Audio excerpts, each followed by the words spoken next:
From being a fresh recruit to training the next wave of soldiers, and then finally to being a person to help his fellow soldiers recover from their injuries.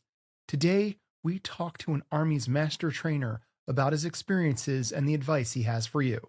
Let's hit the music and let's get started.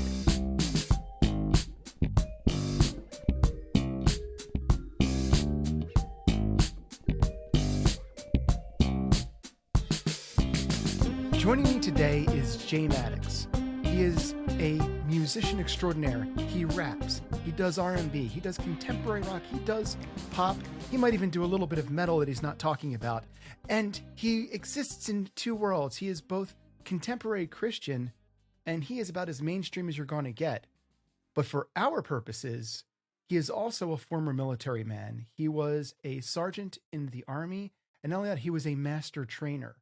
He helped in the rehabilitation of injured soldiers, and we're going to get into his experiences today. Maddix, how you doing this morning? Doing great, brother. Just blessed to be here. Well, thank you. Thank you. I hope you feel that way by the time it's over. On the Fittest Fat Kid, we deal with physical setbacks fairly often, but we haven't dealt specifically with the idea of trying to come back from the effects of an injury, and certainly not one that might have been acquired in combat. So, Maddix, to start, tell us a little bit about your military service and then how exactly you got to the point where your job became to rehabilitate injured soldiers. A little bit about my military service. I joined in 2010, and I was stationed in Texas. I joined as a field artillery. I was stationed in Texas. I trained up on my job. I learned it fairly quick. And then we deployed really fast. I went to Afghanistan within the first year of, really being in the actual army. And, I was like, whoa. And right there, I guess, it was like it was a Culture shock? Yeah, it definitely was. It was definitely a culture shock. And I guess my body wasn't prepared as I thought I was. Before that, I thought I was in shape. I thought I was fit. But once I got, to where I was at, having to wear that gear, having to carry that weapon, have to walk on those Iraqi streets, and like my back was like tore to pieces. And how much was that gear in weight? Honestly, I can't fully remember. I think I can't remember. I think the plates sometimes is like 10 pounds each, possibly. We got some side plates. It's probably maybe 30 pounds of plates, 30 pounds of plates. But we also have the magazine, all the the rounds and the weapon and helmet. So I don't know. It was a lot. Probably it's probably like 70 pounds. I don't know. 70 pounds. Wow. It was definitely different. If a lot of times I thought of my core as just my front, not the back side of my core. But so that tore me to pieces going down range, and it got to a point where after I left Iraq, I had to come back to my daughter being born, and I could barely pick her up. I just couldn't pick her up. I couldn't wear the little harness that dads would wear to carry her. I was like, oh, but I don't know. I think I just wanted to slowly get into recovery. Because it tore your back up so badly to have that much weight on you all the time. Mm-hmm. Yeah, and walking on rocks, unevenness, it was a little different. Did you see actual combat? Yes. Yeah, actually, literally the very, very first mission we ever left the base, about honestly, probably like 3 minutes into it, we all got into the vehicle. We're pulling off, and shoo, a rocket comes right past our vehicle. We were the lead vehicle, and yeah, it just things can change like blink of an eye. And I was brand new. I was still like a private. I didn't even make rank yet. I was still a young buck in the military. But I wasn't afraid. They didn't put fear in me. I was bold enough to do my job. But it was like, oh, game time. Let's go for it. And just young as I wasn't that young. I was 21. But I was prepared. But my body wasn't. Mentally, I was, because they say they train you to be physically and mentally tough. And I was mentally tough, but physically, I wasn't ready. So you were in combat. At some point, you make the rank of sergeant, and then you began. Were you taken out of I guess, and I'm not a military person, so if I want to apologize to both you and any other military listener who might be on here. I do not mean any kind of disrespect if I misstate the words because I'm a civilian, so I don't know what these things are actually called. And I just want to show the respect towards that. At some point, once you hit a certain rank, were you removed from patrols and active combat to then go into work training people in basic training? How does that transition happen, and what's that like for you? No, as a certain rank, we were, I didn't get pulled away from, the combat or even patrols. Oddly enough, the only thing that pulled me away from patrol, I believe, was prayer. I was, so just being inside of, after at that first situation with the rocket, hit, we were safe. But then right after that, I wanted to advance my career. So next thing I know, I was doing these things called the military board where you go, you test your knowledge to be ranked up to get to this next rank. So I was trying to, excel. And one day I was supposed to go out with my guys, but then he said, no. They said, hey, stay back. I need you to win this board for us. I said, all right. So I stood back studying. And next thing you know, that my truck got blown up. I said, wow. But all family in my hometown always was praying for me. And, the Lord revealed it to me later. But then after the same thing happened one more time. I think I got called off for something else, and once again they got blown up again. I said, "Wow, what is going on?" So I was spared. I didn't get any majorly me physically. I didn't get blown up. I wasn't in those situations. We've been shot at and all those attacks.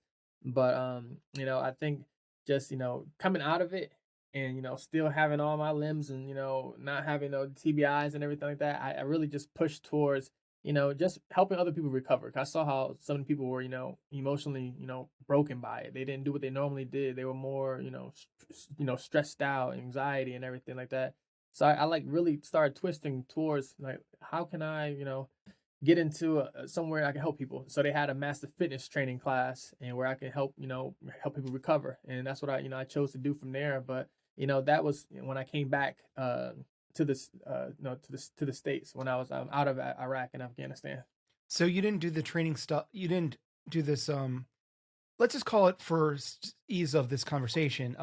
The physical rehabilitation of injured soldiers until you hit the States, if I understood that correctly. Yeah, it started in the States because that's where the training was at. So I did it in the States. We got certified, and then I was let loose. I was out there just helping people, and then that's when I moved to Germany. And when I lived in Germany, as soon as I got to my first unit, they said, "Hey, you're a master fitness trainer. We need you." I said, "Okay." And like literally like 2 months on the ground, they were deploying. They said, "We're only 18 people leaving, but we need a master fitness trainer." So while I went out there, I trained guys when we're out there. So those guys I did train out there, and they were some hardcore 18. The people you trained in Germany, were they injured soldiers or were they like fresh recruits and you were basically doing basic training with them, basically doing basic training. Look at my grasp of English. Was that the general basic training or was that rehabilitation? How did that work? No, these guys, when I trained out there, they was actually the best of their class in field artillery. Those were like just hand selected, chosen to go out there and be field artillery support.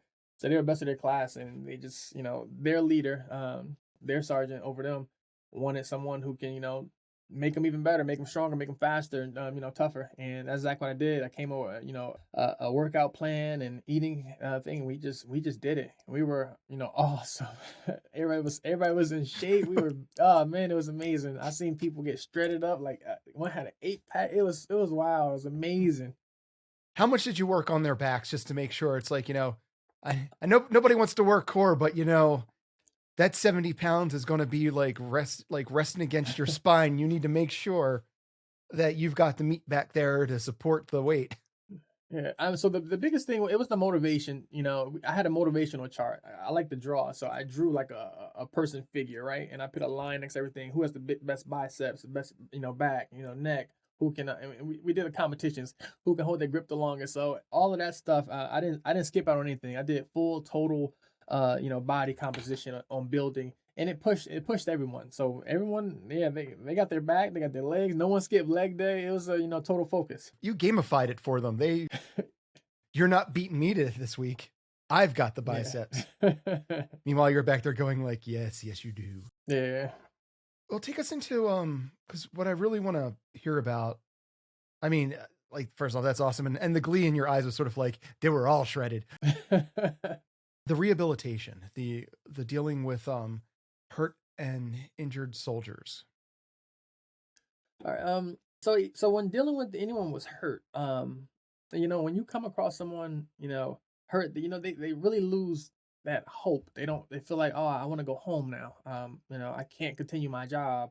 Like they didn't think, they can't go on a mission with their guys at the time. They just feel, just down. Or if it was actually something physical, someone, whether they twist their ankle, whatever the case was, you know, one thing that I learned from me being injured is, not to just push through, but just to know how to push through. So just, taking the baby steps. Like if I was doing like regular push-ups, if you can't do those push-ups, go on your knees and just doing your arms and just slowly start building up. So teaching people the baby steps, every small step matters before you get to the big one. And that right there, that mindset right there, it helped so many people. And like even if someone wasn't a great runner, it was the same thing. I'll take them on runs. We'll go nice and slow. It's nice and slow. And every time we ran, we'll beat it a second more, or a second, 2 seconds more. So it was the small things, and and I guess just the motivation. Because when I'm out here running or we're working out, I am talking. When you motivate someone, in reality, what it does is, when someone has like a down spirit, when you motivate them, you can tell that down spirit to shut up. And it really makes them like, you know what, I can do it. And you talk life into somebody. So that's what happened for the most part. In reality, they pretty much, heal themselves because they accomplished and they pushed their bodies past a point that they didn't think they can get through. I found with things like sort of like the push-up thing. And what you described is like, if you can't do a full push-up, you go to your knees. And of course, there's generally the name for that in some circles is sissy push-ups. So there's that. Certainly I've encountered it in my own experiences, and I've seen it in various gyms and with various people. I want to do push-ups, but I can't do push-ups. And just the idea that they can't stops them. And going on the knees feels at first like it's a defeat in and of itself. Did you find you had to have to work around, like, it's okay to go on your knees? It's okay to take the step back, to take the step forward. Did you find people blocked up in that way? Yes, and that involved a lot of just being humble. And in reality, I think I was able to work with them easily in that sense because there was times where I had people gathered around me. I'm like, all right, I'm about to lift this, right? And I try to lift it up, I couldn't lift it. It was like, oh, help, help. So even a lot of weight in your normal routine can humble you. So it's like, listen, everyone they knew, but like I guess when you really get a lot of eyes on you, you got to do something. Everyone gets humble, especially in the gym. If you're really working out, you get humble. So it wasn't a major thing, but it was like one of those here and there. Some people were a little discouraged, but like I said, when you have brothers in arms, you guys you encourage each other. So the embarrassment really wasn't present, but when it is present, that's the ones you take on the side and you work with, on the low, and they come out sharp and just ready. What's the worst injury you had to help someone recover from? Let me see, the worst injury. Well, actually, I think it was something with their hips, but that was actually through a pregnant women. Pregnancy. I have to recover from pregnancy. Oh yeah, that can really destroy someone's hips. It really can. Yeah. That was like that's probably the longest. So it wasn't too bad, but it was just more of not physically being able to run on the ground because all the hard contact. So then you got the elliptical, you got the bicycle, you take those things for recovery. So that was probably I ain't gonna say the worst, but that was the most time consuming, the longest recovery time, and I guess because women get stress fractures and everything. So, but for guys, I would say the same thing would be either their back or for myself, because I suffer from Achilles. Both of my Achilles were I couldn't even walk. Did they get severed? Did they get strained? I forgot what they told me. But it was like it's like pins in them. It just hurt so bad. I don't know what they gave me to even get over that pain. I forget. But when I took it, was there surgery or was it just medicine? Just medicine. Partial tear? And then I think they did like little pinpoints in my legs as well. I don't know if it was a tear. I really can't remember it. I just remember how I just remember how bad it was. But that was probably the hardest because it was on myself. Man, you're looking at everybody else, having them go on, and me sitting back like, oh, I'm the fitness trainer, but my Achilles, and it came from me doing I I guess the tipping point came when I was on the floor or my hands on my back doing like the flutter kicks, and I think as my feet hit the ground for some strange reason, You the slammed. next day, yeah, the next day it was Ooh. something must have just um tripped, and it was I was like out for like few weeks, maybe 3 months, and then even when I got out the military, it was still never fully recovered. But being out of the military, I told myself, listen, I don't have anyone pushing me, but I can push me. You still have the gift. You know what you have to do, and I did it. And now I still go running. Like even right today, I still got to do my 3 more miles, and I've been running 3 miles every day of this month. So I'm fully recovered, and it was all about just pushing through because I couldn't just run. I had to I had to walk. I had to Yeah. go more on my toes, but now I have full mobility. Do you find you need to like? I mean, it's a good idea to start walking for a couple minutes before going into a run, anyway, just to get the blood flowing. But I've injured my Achilles as well years ago, and even now, I will still feel the pain from like a little bit. You start walking at first, like, oh yeah, there it is. I need to walk for about 5 minutes before the blood flow has gotten in and everything's all nice and warmed up. I also have another buddy who he had a full tear and it took him, he's still recovering from it. And that was like surgery 9 months ago. Hmm. Achilles doesn't have a lot of blood flow through it, so it takes it a while to heal. My advice for that, I would encourage everyone to always stretch it and have increase your mobility in all your joints. Stretching is so important. We forget to do it.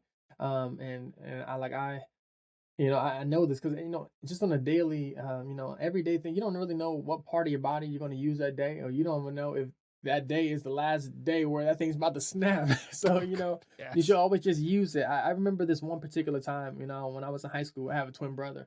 We both ran track. We were so athletic. We went to states champions, all that stuff like that. And our coach loved us so much, right? And we didn't even prepare for certain events, but we just athletic. She's all right. Who won the high jump? I just did the high jump. And the more I kept jumping back and jumping back, wasn't trained, but I was popping something in my groin, and it started hurting a little bit. I didn't think of it. We went to state finals. We're doing a relay race, and I was the third leg. They gave me that baton, and I'm running. Something popped, and I just went down. I said, "Oh Lord!" So I didn't know anything about how the body works. I didn't know the functionalities of the joints, and yeah, I was down. I stopped sports right from there. But yeah, it's important. So, as a trainer, as a man who has whipped bodies into shape, both for just getting them ready for combat and to rehabilitate them, what would you say are the most neglected bits when people go and work out and they're trying to get stronger, or specifically not so much get stronger, but get fit? What, in your opinion, in your learned expert opinion, are the bits and pieces people neglect and end up paying a heavy, heavy price for because of that neglect? Food and rest. That's the biggest things when you want to, when you come to fitness, muscle growth, joint mobility, food and rest. What you put in your body is what fuels your body. You put junk in it, you're going to perform exactly like that junk you put in there. If you don't get rest, your body can't function right because it didn't get the recovery, and it'll be put under too much stress. So you're saying that bugles aren't exactly your best marathon food. Is that the point you're putting out? Does the Not flavor at of the all. bugles make a difference to that? No.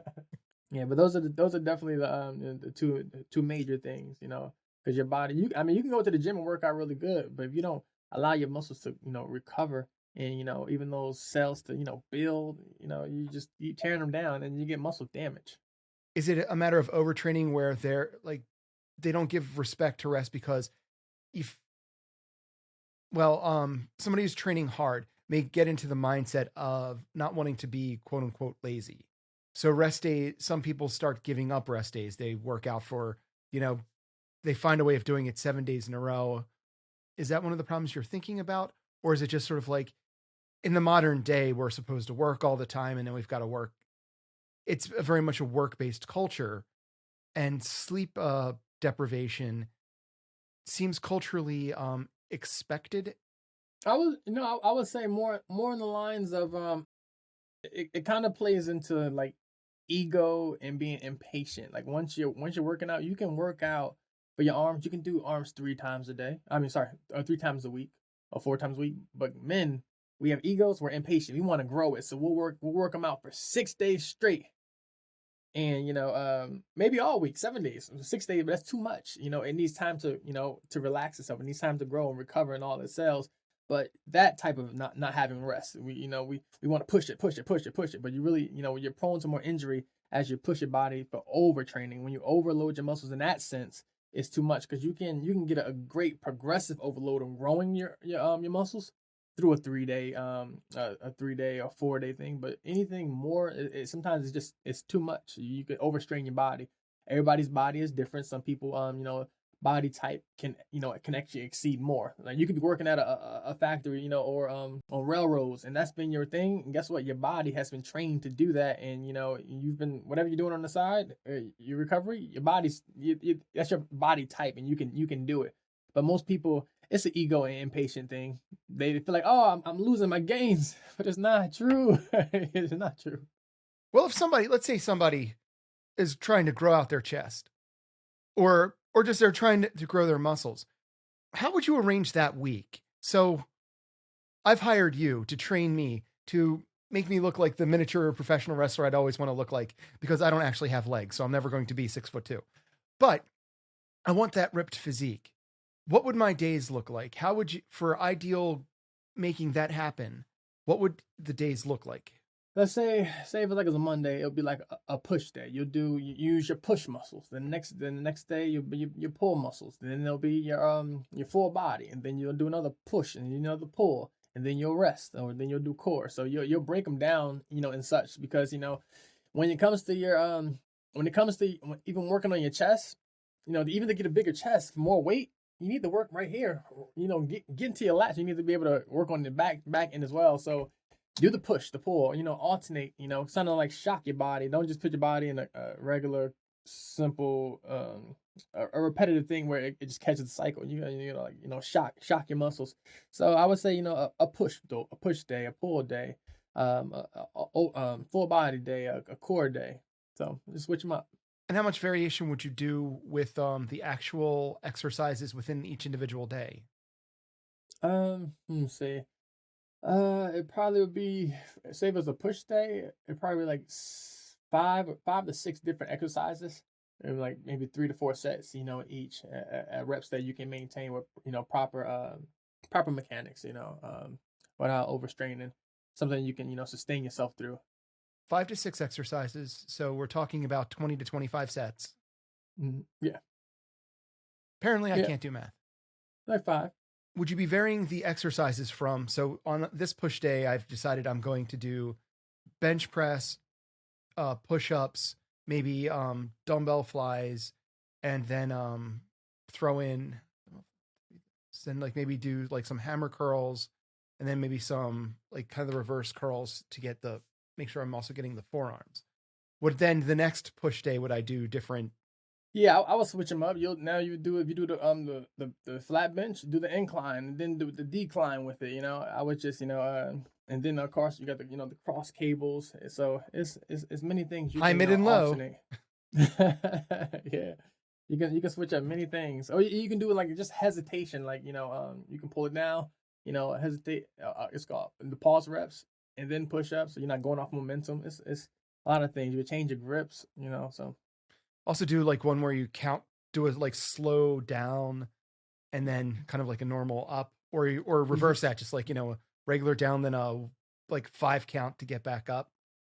Yes, even that works. It's all about, just, training your body. You really have to discipline your muscle to even take that on, so that's the whole part of muscle growth. Because trust me, your muscle don't want to do that. Your muscle want to just let it go and push it up. So you making them do it, like, it only gets stronger.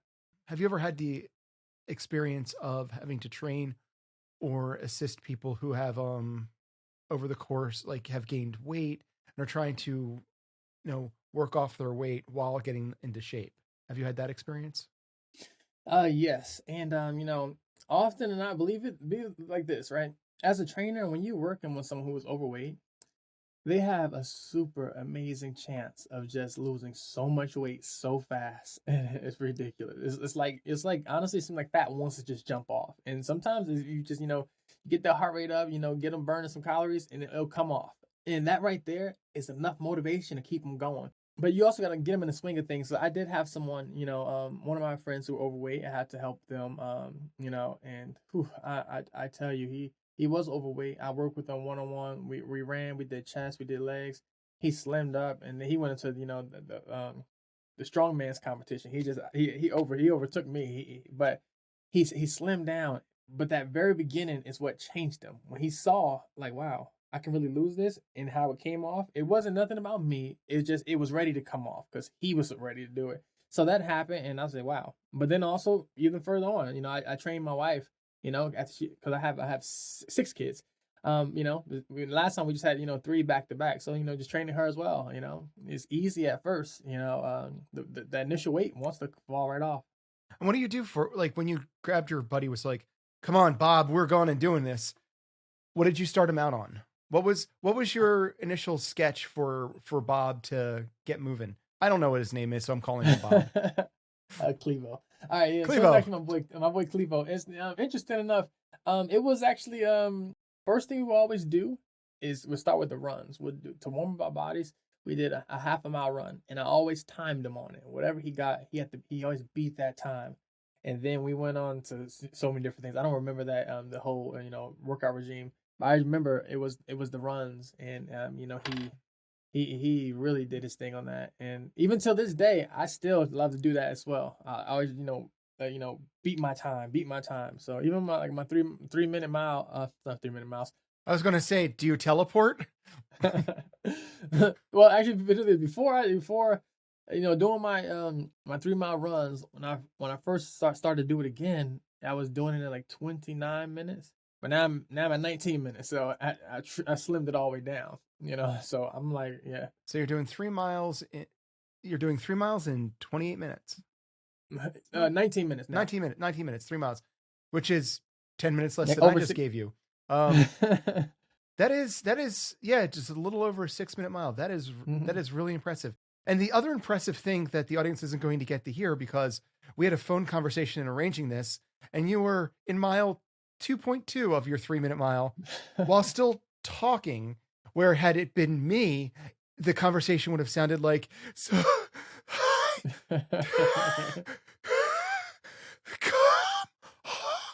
and he was, and Maddix was just, occasionally taking a breath because he might have liked one if he needed it while talking as a normal human being does. Yeah, but at first, when I started doing it every day, my ankles wasn't having it at the beginning. I was like, oh wow, my knees. I said, oh, and actually I started taking CLA and fish oils, and that right there, the fish oils really does something amazing to the joints. It's like the gym's top secret, like that, the fish oil. It really removes the soreness and everything like that. My twin brother told me about it, and I take it. I take it religiously. It's really good. Are you a proponent of Kerrygold butter? I never took it. Kerrygold, there's nothing special about it in Ireland where it comes from. It's just butter in the same way Land O'Lakes is butter, but it's all grass-fed cow, because apparently Ireland is covered in grass and the cows eat the grass. So it's got like a high amount of CLA. It's got like a really nice nutritious profile. So here it's sort of like the special butter. But I asked because I will look this up. Yeah, Kerrygold. It's in the gold packaging, and it's here. We think it's special. There, they think it's butter. Well, check that out. Sounds good, because it sounds like what I'm taking already. So Maddix, as a trainer, it's like you've talked about the rest. You've talked about taking your rest, making sure you get enough sleep, making sure your nutrition is good. When you talk about good nutrition, what is your methodology of eating? Because we talk a lot about various diets on here. We've covered the Mediterranean variations of that. We've covered keto and whatnot. But what do you do? What is your eating methodology? Even if it's not like a named thing, because it's more important to figure out how you're going to eat than to have a diet. Yeah. Well, it all depends at which season or what I'm doing. But one of my favorite diets or even just eating habits is, like fruits and vegetables. It's like I don't know, like in the Bible it has the Daniel fast when he didn't eat select foods, choice foods. So just fruits, vegetables with no dairy. I almost thought I could not do it, but since my wife's a chef, she made it happen. It was so good. Like I ended up loving a lot of vegetables, a lot of greens I never thought I would eat. But right there, without the dairy, of course, without the meats, not only did I feel better, not only did I have more energy, but my body responded to it. I didn't have to, I didn't have to like really like really shake my body up in the wrong way. Meaning this, if you drink water, it's gonna go through your body and it'll go through your bladder and comes right out. Mhm. If you eat other foods, it has to digest, and you kind of confuse your mind. Oh, now you got to digest steak today, and then you got to. But with the vegetables and fruit, the way they digest is like, it is like your digestive system is just smooth, like, and your body just functions entirely different. So I don't know, like even right now when I take protein, I take Orgain, which is just vegan. But I don't know. I don't get I don't get bloated. I don't get the protein, dairy, bloated stuff like that. So it's different. So So right now you're effectively, are you vegan or are you vegetarian? Like are you taking any kinds of animal proteins like chicken or fish, or is it just I'm on vegetables and you're like getting your amino acid profile from like combining beans and like brown rice or some other. no, I'm not vegan or vegetarian, but I prefer eating those type of foods a lot more than having my my natural burger or whatever, or my fried fish. If anything, I would have been a pescatarian, just more fish. But I don't know. It's just my body, my mind, everything feels so much better when it's not meat. When it's not meat, I didn't really fully look into it, but I just know what I feel when I did it. And I think I learned it when I did my 21-day fast of just fruits and vegetables, and my body just took off differently. Skin's better, it sleeps better, everything's so good. You found what worked for you. Yeah. Hey man, that's all that really matters when it comes to things like diet. So it sounds like, lots of fruits and vegetables. Are you big on nuts and like tree nuts and peanuts and stuff like that? Oh yeah. Use that ways of getting your fats and some degree of protein. Yeah. And so low to like kind of like a low amount of fish and other things, but that's not the main thing. What's your favorite dish? Brown rice Oh, and sorry. beans. And some broccoli. Brown rice, beans, some broccoli. I just love that.